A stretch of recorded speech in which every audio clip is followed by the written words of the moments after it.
Main ആയിട്ടുള്ള കാര്യം നിങ്ങളുടെ റാങ്ക് കുറവായതായിരിക്കും. അതിൻ്റെ മെയിൻ റീസൺ നിങ്ങളുടെ മാർക്ക് കുറവായത് കൊണ്ടാണ്. സയൻസ് ഓപ്റ്റ് ചെയ്ത കുട്ടിക്ക് വെയിറ്റേജ് മാർക്ക് കിട്ടുന്നത് SSLCയിൽ മെയിനായിട്ടും ഫിസിക്സ്, കെമിസ്ട്രി, ബയോളജി, മാത്തമാറ്റിക്സ് ഇത്രയും സബ്ജക്റ്റിൻ്റെ മാർക്കാണ്.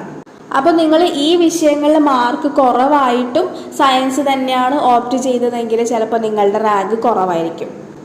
അതായത് നിങ്ങൾ സെലക്ട് ചെയ്തിട്ടുള്ള കോഴ്സിൻ്റെ വെയിറ്റേജ് മാർക്ക് കണക്കാക്കുന്ന സബ്ജക്റ്റ് ഉണ്ടല്ലോ, അതിന് നിങ്ങൾക്ക് ഗ്രേഡ് കുറവാണെങ്കിൽ നിങ്ങളുടെ റാങ്കും കുറവായിരിക്കും.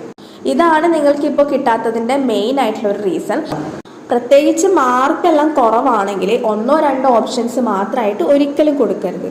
അങ്ങനെ 1-2 ഓപ്ഷൻസ് മാത്രം കൊടുത്തു കഴിഞ്ഞാൽ നിങ്ങൾ സെലക്ട് ചെയ്തിട്ടുള്ള സ്കൂളിൽ വേറെയും ഒരുപാട് കുട്ടികൾ കൊടുത്തിട്ടുണ്ടാവും. അവർക്ക് ചിലപ്പോൾ നിങ്ങളെക്കാളും നല്ല മാർക്ക് ഉണ്ടാവും. അങ്ങനെയാണെങ്കിൽ നിങ്ങൾക്ക് കിട്ടാനുള്ള ചാൻസ് കുറവായിരിക്കും.